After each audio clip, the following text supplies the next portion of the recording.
For years, the world searched for a man whose name had already become something people whispered. Not loudly, not openly, but quietly, as if even saying it felt uncomfortable. Adolf Eichmann, a man who had once stood at the center of something far bigger than himself, and then disappeared. No final moment, no public ending, just silence. Some believed he had died in the chaos. Others believed he was hiding somewhere in Europe, waiting. But the truth was far more unsettling, because while the world imagined him as a fugitive, he was living something else entirely. A life that didn't look like hiding, a life that didn't look like fear, a life that looked normal. Every morning, he stepped out like anyone else. Every evening, he returned the same way. No guards, no running, no visible fear. And that's what made it disturbing, because the man the world was searching for wasn't acting like someone being hunted. He was acting like someone who believed he had escaped. But there's something about the past. It doesn't disappear. It waits. And sometimes, it waits quietly until the moment you stop looking over your shoulder. And on one evening, on a quiet road, far from the world he had left behind, that moment finally arrived. Because someone had been watching him. Not for days, not for weeks, but long enough to know exactly who he was. And for the first time in years, Adolf Eichmann was no longer hidden. But the most unsettling part of this story isn't the moment he was caught. It's how calmly he had lived before that moment ever came. When the war ended, the world didn't become peaceful. It became uncertain. Entire systems collapsed. Borders shifted. Millions of people were left without direction. And in that uncertainty, some men saw an opportunity, not to rebuild, not to explain, but to disappear. Names that had once been spoken with authority slowly faded into silence. Faces that were once known were no longer seen. And among those names was Adolf Eichmann. He didn't stay behind to answer questions. He didn't wait to see what would happen next. Instead, he chose something far simpler. He left, not in a dramatic way, not in a way that would draw attention, but quietly, carefully, step by step, until he was gone. At first, no one knew exactly where, and that uncertainty created something dangerous. Possibility, because when someone disappears without a trace, they can become anything. Dead, hidden, forgotten, and for a while, it almost worked. The search slowed, the questions became quieter, and the world slowly moved on. But Eichmann didn't just disappear. He adapted. A new identity, a new life, a new routine. Something built carefully to avoid attention, because hiding isn't always about running. Sometimes, it's about becoming ordinary. And that's exactly what he did. Days passed, then months, then years. And with each passing year, something inside him began to change. The fear started to fade, because nothing was happening. No one was knocking on his door. No one was calling his name. No one was looking directly at him and recognizing who he was. And when that continues long enough, you start believing you're no longer being searched for. You start believing you've escaped. But that belief is where everything begins to break. Because somewhere, far from his quiet routine, something had already started. Not loudly, not suddenly, but quietly. A small detail, a name, a connection that didn't feel right.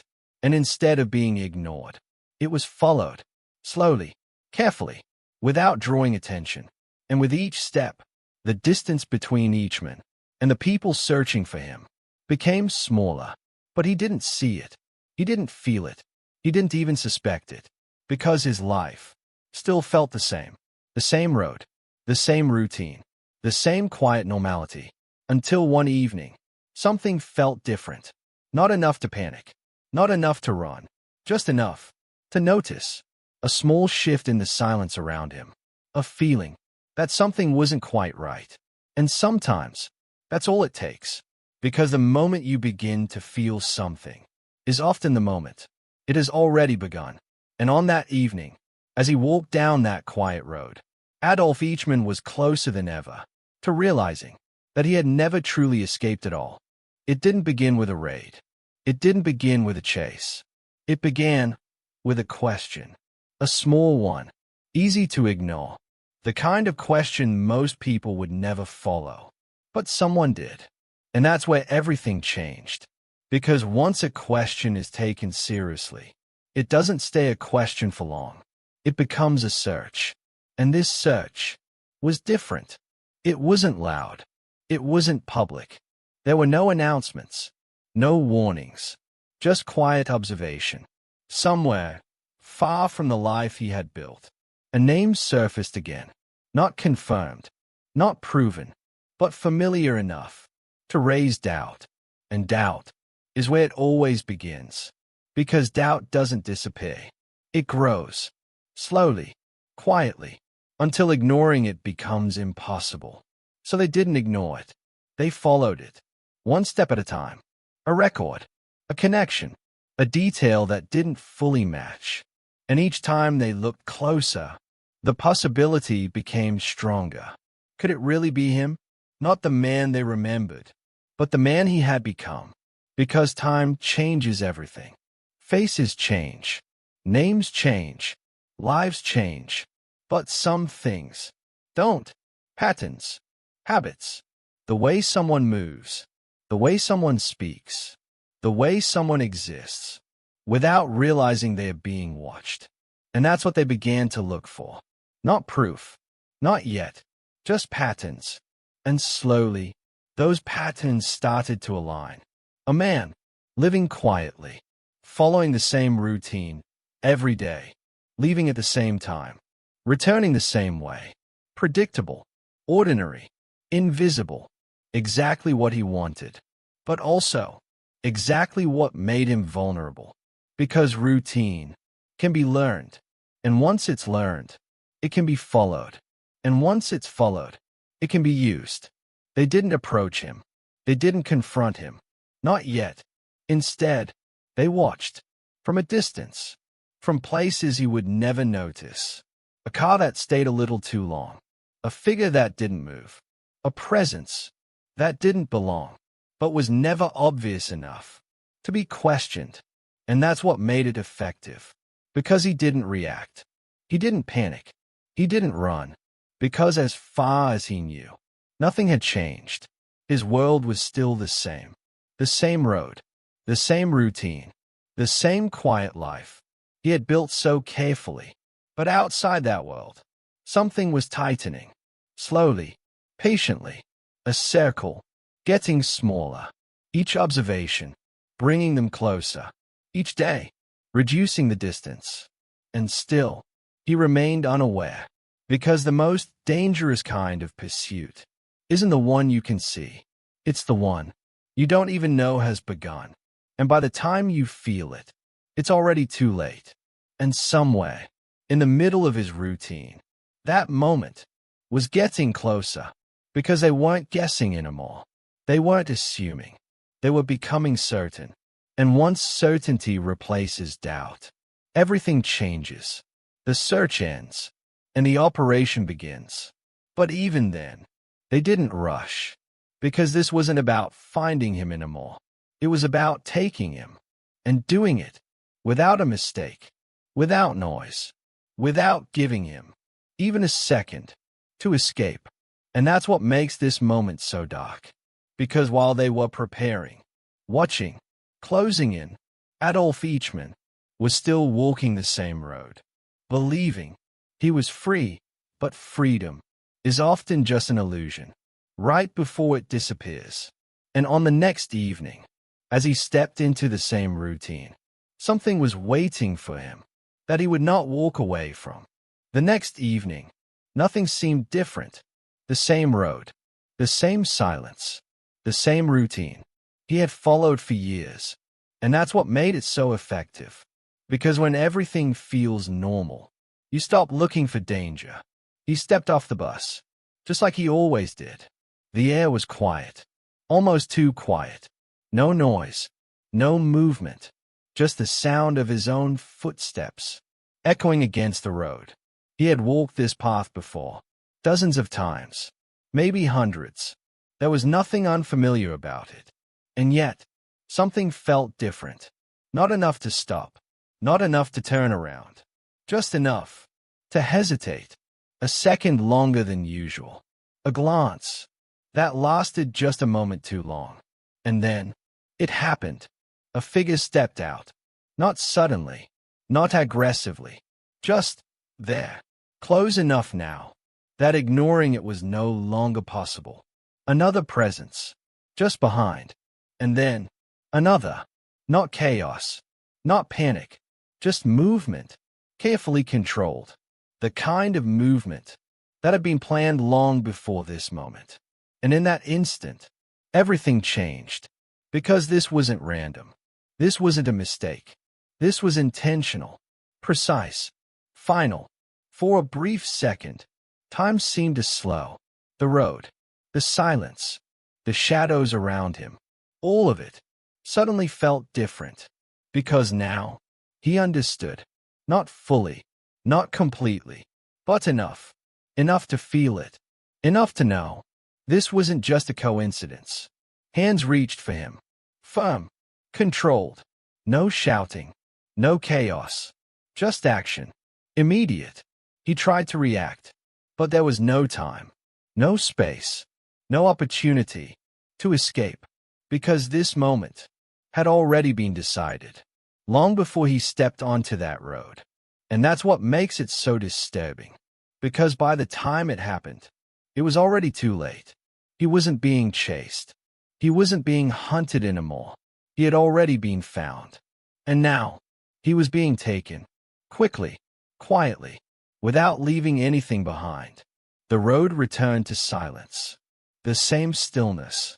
As if nothing had happened. No witnesses. No noise. No trace. Just absence. And somewhere, in that silence, Adolf Eichmann finally realized his past had caught up with him. But being captured was only the beginning. Because what came next would force him to face something he had avoided for years. Not escape. Not survival. But truth. There was no struggle anymore. No movement. No resistance. Just stillness. The kind of stillness that only comes when everything has already been decided. He wasn't on that road anymore. He wasn't walking freely. He wasn't in control. And for the first time in years, Adolf Eichmann was no longer living the life he had built. That life was over. Not slowly, not gradually, but instantly. One moment, he was part of a routine. The next, he was completely removed from it. And what replaced it was something unfamiliar. Silence. Not the peaceful kind, but the kind that forces you to think. Because when everything around you stops, your mind doesn't. It starts replaying things. Moments. Decisions. Things you had learned not to think about. And that's where it begins. Not with questions from others, but with questions from yourself. What is happening? How much do they know? How long have they known? And most importantly, is there any way out of this? But deep down, even before any answer came, something had already settled in. A quiet understanding that there was no way back. Because this wasn't random. This wasn't sudden. This had been planned. Carefully, patiently, and completely. Which meant one thing. They knew, maybe not everything, but enough. Enough to find him. Enough to take him. Enough to make sure he couldn't disappear again. And that realization changes everything. Because escaping is one thing. But knowing you can't escape anymore is something else entirely. It removes the illusion. It removes the control. It removes the possibility of things going back to the way they were. And once that's gone, all that's left is time. Time to think. Time to remember. Time to face what you've been avoiding. 4 years, he had lived without that pressure, without that confrontation, without that reality. And now, it was unavoidable. Because no matter what he said, no matter what he believed, no matter how long he had lived quietly, it had all led to this moment. And in that moment, Adolf Eichmann was no longer a man who had escaped. He was a man who had been found. And being found means something very specific. It means the questions are about to begin. Not the quiet ones, not the distant ones, but the kind you can't ignore. The kind that don't go away. And the kind that don't stop until they are answered. But even before those questions were asked, even before a single word was spoken, something had already changed, not around him, but inside him, because realization doesn't happen all at once. It builds, slowly, quietly, until it becomes impossible to ignore. And when it finally settles, it leaves only one thought behind. This is the end of everything I built. But endings don't always come quickly. Sometimes they stretch, they wait, they force you to sit with them. And what came next would not be fast, it would not be easy, and it would not be something he could escape from. Time doesn't stop. Even after everything changes, it keeps moving, quietly, indifferently. And for him, it moved in a way it hadn't for years. Not freely, not without weight, but slowly, heavily, with a sense of something unavoidable. Because this wasn't just the end of a routine. It was the end of an illusion. The life he had built, the identity he had created, the years he had lived without being questioned, all of it was gone. And in its place was something he had avoided for a long time. Exposure. Not hidden anymore, not distant, not uncertain, but direct and final. Because once someone is found, they are no longer in control of the story. The story begins to move around them. Decisions are no longer theirs. Time is no longer theirs. Even silence is no longer theirs. And that's what makes this moment different. Because for years, Adolf Eichmann had lived without interruption, without confrontation, without consequence. And now, everything he had avoided had finally arrived. Not suddenly, not violently, but completely. And there is something unsettling about that. Not just the moment itself, but the contrast. The contrast between a man who lived quietly for years and the reality that eventually caught up with him. Because it raises a question, a simple one, but an uncomfortable one. How long can someone really escape before the past returns? Days, years, decades? Or does it never truly disappear at all? And maybe that's the point. Maybe escape isn't about distance, or time, or even identity. Maybe it's just a delay, a pause, before everything comes back. Because in the end, no matter how far someone goes, no matter how well they hide, no matter how normal their life becomes, there's always something waiting, quietly, patiently, until the moment. It can no longer be ignored. And for Adolf Eichmann, that moment finally came, not in the chaos of war, not in the noise of destruction, but in something much quieter. A road, a routine, an ordinary evening that turned into something final. And in that moment, the man who believed he had escaped realized something he could no longer deny. He had never truly escaped at all. Some stories don't end when people disappear. They end when they are finally found, and sometimes being found is the most unavoidable ending of all.